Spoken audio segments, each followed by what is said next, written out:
যেটুকু আমার ভাগে এসে পড়েছে সেইটুকুই আমার, এ কথা অক্ষমেরা বলে আর দুর্বলেরা শোনে। যা আমি কেড়ে নিতে পারি সেইটাই যথার্থ আমার। এই হলো সমস্ত জগতের শিক্ষা। দেশে আপনা আপনি জন্মেছি বলেই দেশ আমার নয়। দেশকে যেদিন লুট করে নিয়ে জোর করে আমার করতে পারবো, সেই দিনই দেশ আমার হবে। লাভ করবার স্বাভাবিক অধিকার আছে বলেই লোভ করা স্বাভাবিক। কোনো কারণেই কিছু থেকে বঞ্চিত হব, প্রকৃতির মধ্যে এমন বাণী নেই। মনের দিক থেকে যেটা চাচ্ছে, বাইরের দিক থেকে সেটা পেতেই হবে। প্রকৃতিতে ভিতরে বাইরে এই রফাটাই সত্য। লজ্জা? না, আমি লজ্জা করিনি। যা দরকার আমি তা চেয়ে নি, না চেয়েও নি। এতদিন আমি ছিলাম গ্রামের একটি ছোট্ট নদী। তখন ছিল আমার এক ছন্দ, এক ভাষা। কিন্তু যেদিন আমার স্বামী নিখিলেশ তার সন্দীপকে নিয়ে এলেন, কোনো খবর না দিয়ে সমুদ্রের বাম ডেকে গেল, আমার কুল ছাপিয়ে গেল। আগের আমি কোথায় গেল? হঠাৎ আমার মধ্যে রূপের ঢেউ কোথা থেকে এমন করে ফেনিয়ে এলো। সন্দীপবাবুর দুই অতৃপ্ত চোখ আমার সৌন্দর্যের দিকে যেন পুজোর প্রদীপের মতো জ্বলে উঠল। আমাকে কি বিধাতা আজ একেবারে নতুন করে সৃষ্টি করলেন? তার এতদিনকার অনাদরের শোধ দিয়ে দিলেন? সন্দীপবাবু তো কেবল একটিমাত্র মানুষ নন, তিনি যে একলাই দেশের লক্ষ লক্ষ চিত্তধারার মোহনার মতো।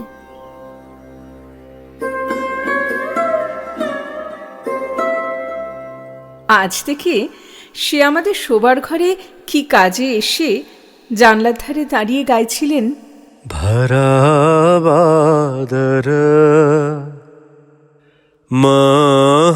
মহাভাদর।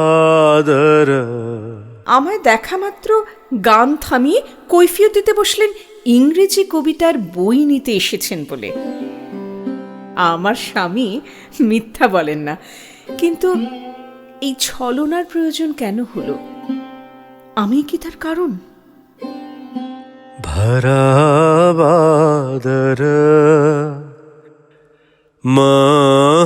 মহাভাদর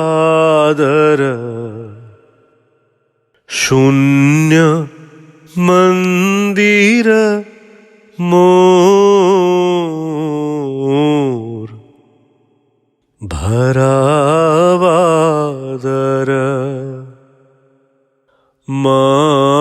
মহাভাদর শূন্য। নিখিলেশ এসেছিল তোমাদের চেনা দাম্পত্যের গন্ধ নিতে। এই ভরা ভাদরে তোমাদের অতীত প্রেমের স্মৃতি তাকে বেদনা দিলে। তোমাদের তোমাদের শোবার ঘরে দাম্পত্যের চেনা গন্ধটুকু না পেয়ে চলে গেল। শূন্য মন্দির মোর। একজন স্ত্রীলোকের প্রেম ভালোবাসা জীবনে রইল কিনা, তার জন্য সমস্ত মন্দির শূন্য পড়ে রইল। এই কি আদর্শ?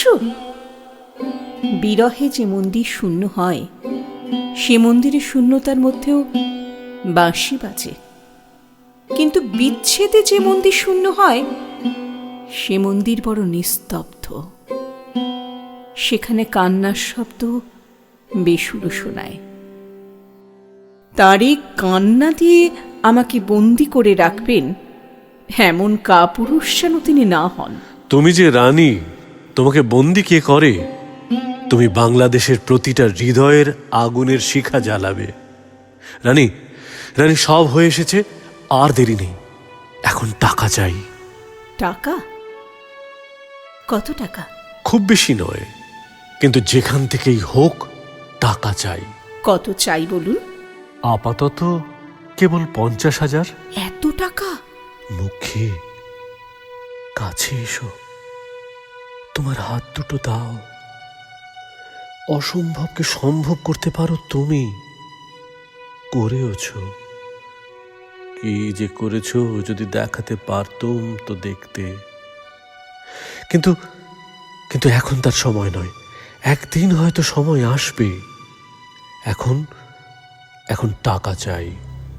দেব। তোমার গয়না এখন হাতে রাখতে হবে। কখন কি দরকার হয় বলা তো যায় না। তবে তবে আমার টাকা কোথায়? তোমার স্বামীর টাকা থেকে এ টাকা দিতে হবে। কিন্তু সে কি, তা কি করে সম্ভব? তার টাকা আমি কেমন করে নেব? তার টাকা কি তোমার টাকা নয়? না না না, নয়। তার টাকা আমার টাকা নয়। তাহলে সে টাকা তারও নয়, সে টাকা দেশের। নিখিল দেশের কাছ থেকে এ টাকা চুরি করে রেখেছে। কিন্তু আমি সে টাকা পাবো কি করে? যেমন করে হোক তুমি সে পারবে। সে টাকা তোমাকে এনে দিতেই হবে। যার টাকা তুমি তার কাছে এনে দেবে। বন্দে মাতরম, বন্দে মাতরম। এই মন্ত্রে আজ লোহার সিন্দুকের দরজা খুলবে, ভান্ডার ঘরের প্রাচীর খুলবে। আর যারা ধর্মের নাম করে সেই মহাশক্তিকে মানে না, তাদের হৃদয় বিদীর্ণ হয়ে যাবে। মুখে বলো, বন্দে মাতরম। বন্দে মাতরম। বিধির বাঁধন কাটবে তুমি, এমন শক্তিমান। তুমি কি এমনি শক্তিমান? আমাদের ভাঙা গড়া তোমার হাতে, এমন অভিমান তোমাদের, এমনি অভিমান। বিধির বাঁধন কাটবে তুমি, এমন শক্তিমান। তুমি কি এমনি শক্তিমান? আমাদের ভাঙা গড়া তোমার হাতে, এমন অভিমান তোমাদের, এমনি অভিমান। বিধির বাঁধন কাটবে তুমি। মুখী, আমাকে দেশের মানুষকে একে একে বোঝাতে হয়েছে যে দাস ব্যবসাটা মানুষেরই ধর্ম, ওটাই মনুষ্যত্ব। আপনি দাসপ্রথা মানেন? শোনো, চক্রবর্তীদের একটা প্রজা ছিল।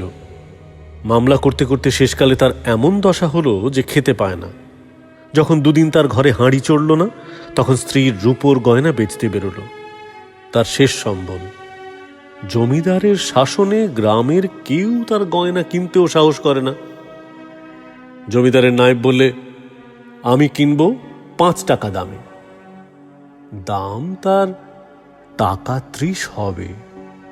প্রাণের দায়ে 5 টাকাতেই যখন যে রাজি হলো, তখন তার গয়নার পুঁটুলি নিয়ে নায়েব বললে, এই 5 টাকা তোমার খাজনা বাকিতে জমা করে নিলুম। এই কথা শুনে গ্রামের লোকেরা আমায় বলে, চক্রবর্তীকে তারা বয়কট করবে। ভাবো, এই সমস্ত জ্যান্ত লোককেই যদি বাদ দেয়, তাহলে কি ঘাটের মড়া নিয়ে দেশের কাজ করবে? যে লোক প্রাণপণে ইচ্ছে করতে জানে, তারাই তো প্রভু। আর আমাদের নিখিল তা শুনে কি বলে জানো? খুব জানি।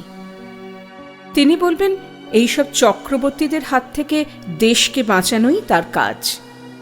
দাসত্বের যে বিষ মজ্জায় মজ্জায় রয়েছে, সেইটি যখন সুযোগ পেয়ে বাইরে ফুটে ওঠে, তখনই সেটা সাংঘাতিক দৌরাত্ম্যের আকার ধারণ করে। বউ হয়ে যে মার খায়, শাশুড়ি হয়েই সে সবচেয়ে বড় মার মারে। সমাজে যে মানুষ মাথা হেঁট করে থাকে, সে যখন সুযোগ পায়, তার উৎপাতে মানি গৃহস্থের মান রক্ষা করা অসাধ্য হয়। ভয়ের শাসন যারা মেনে এসেছে, সেইটাকেই ধর্ম বলতে শিখেছে। সেই নিদারুণ ভয় ঘুচিয়ে দিলে মানুষের মতো মানুষ তৈরি হবে বলেই তাঁর বিশ্বাস। মুখী, রাজত্ব করতে গেলে ভৃত্য চাই, শত সহস্র বশংবদ ভৃত্য। সহস্র জীবন্ত গাছে আমাদের কাজ নেই, মরা খুঁটি দরকার। দেশ বাঁচে মুষ্টিমেয় বুদ্ধিমান শ্রেণীর হাত ধরে, বাকিদের মাথা তুলতে দিলেই ঘোর বিপদ। এদের মায়া করে লাভ নেই মক্ষী। মানুষের প্রতি মায়াই তো মনুষ্যত্ব, তা নয় কি? আপনার বক্তৃতায় আপনি সে কথা বলেন না? বিপ্লব তো দেশের মানুষকে রক্ষা করতে। তোমরা যাকে মায়া বলো, সে কেবল নিজের পরেই দয়া। পাছে নিজের দুর্বল মনে ব্যথা লাগে, সেই জন্যে অন্যকে আঘাত করতে পারিনে। এই তো হলো কাপুরুষতার চূড়ান্ত। নিখিল চিরকালের কাপুরুষ, তার সাহস নেই, জেদও নেই। এই যে দেখছ, কালো অন্ধকার নেমে আসছে জগতের বুকে, তা কেবল দিনের আলোয় পৃথিবী আর আকাশের মাঝের সব মানুষের স্পষ্টতা মুছে দিতে। এই কালোর প্রেক্ষাপটে তুমি নিষ্কম্প শিখাটি যেন। আর যে কিছু রইল না আমার। আপনার সব কথা যে সত্য বলে মানি তা নয়, কিন্তু তাকে অস্বীকার করার ক্ষমতাও যে নেই। আমার স্বামীর শান্ত সহিষ্ণুতার পাশে আপনার এই ভয়ানক উদ্দামতা নেশায় চুর হয়ে গেছি। আমার মধ্যে আপনি আপনার নিজের নেশায় ধরিয়ে দিলেন। কি দুঃসাহসে ভর করে আমি সর্বনাশের দিকে ধেয়ে চলেছি। কাল তিনি আমাকে বললেন, ছুটি দিলাম তোমায়, জোর করে তোমাকে পাবার গ্লানি আমি বইতে চাইনি। ছুটি কি এতই সহজে দেয়া যায়, কিংবা নেওয়া যায়? ছুটি কি একটা জিনিস? ছুটি যে ফাঁকা। মাছের মতো আমি চিরদিন আদরের জলে সাঁতার দিয়েছি।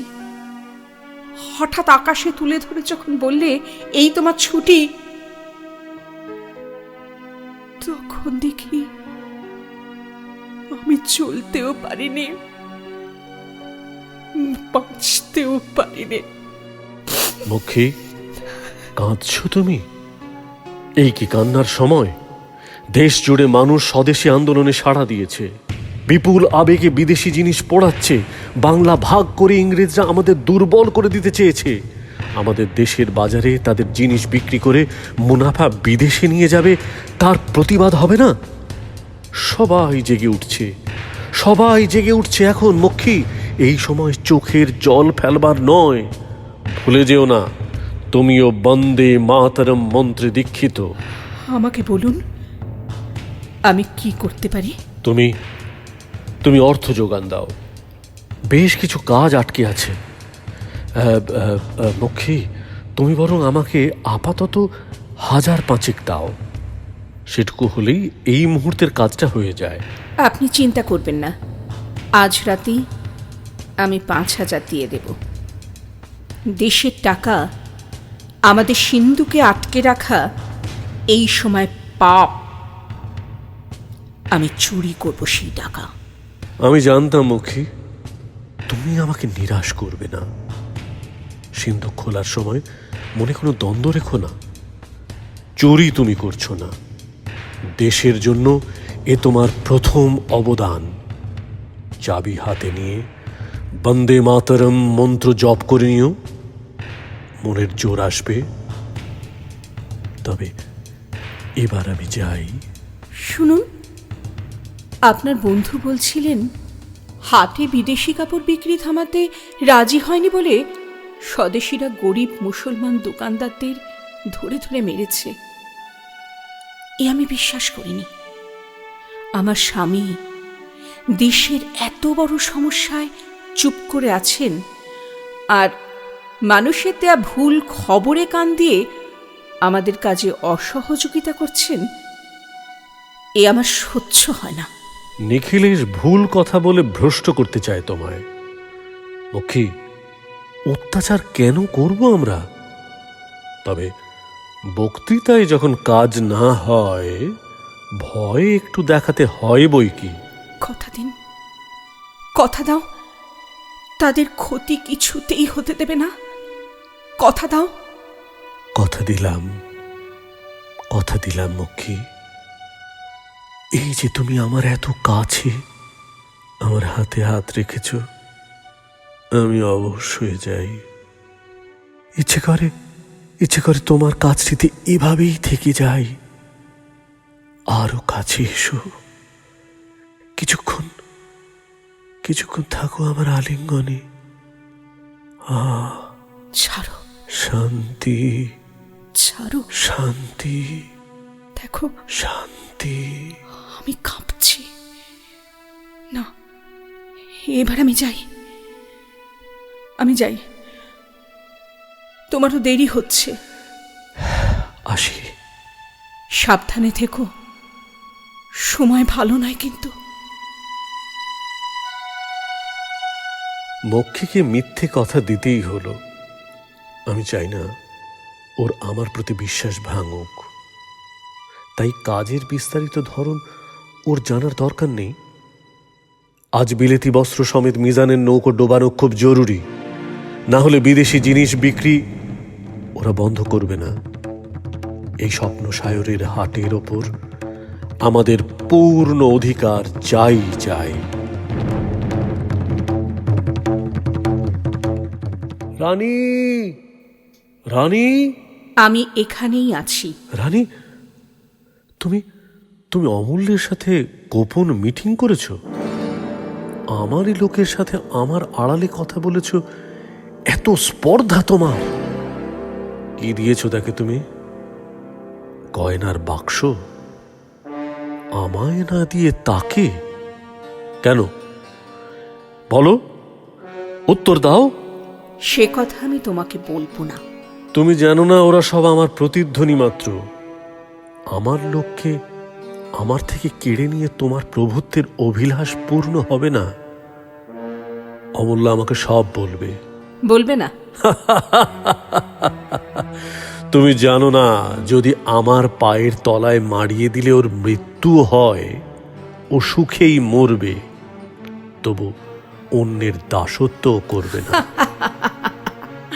তোমার ঈর্ষা, তোমার ক্ষুদ্রতা সব আমি দেখেছি।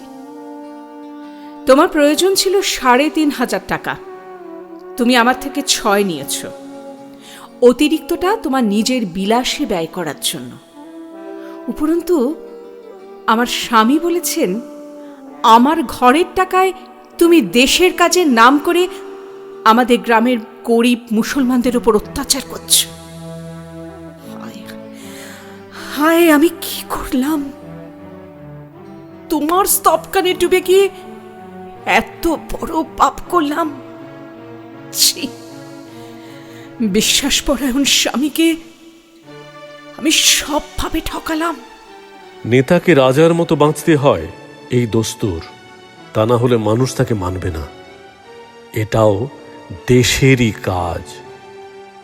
কিন্তু মক্ষী, অমূল্যকে তুমি আমার চেয়ে বেশি বিশ্বাস করলে। এত দিন ধরে আমাদের মধ্যে যা কিছু গড়ে উঠল, তার সব মিথ্যা। অমূল্যের কাছে সম্মান পেয়ে নিজের আদর্শ ভুলে গেলে তুমি। অমূল্যর মধ্যে যেটুকু তোমার প্রতিধ্বনি, আমি সেটা চিনি। কিন্তু তার বাইরের যে অমূল্য, আমি তাকে বিশ্বাস করি। আমায় সে দিদি বলে ডেকেছে। শুধু চুরি কেন সন্দীপ? যদি দেশের জন্য মরতেও হতো, তোমার কথাই আমি প্রাণ দিতাম। আমার স্বামী বলেছিলেন, তোমায় অল্প চেনাই ভালো। আমি কেন এত বেশি চিনে ফেললাম তোমায়? কেন?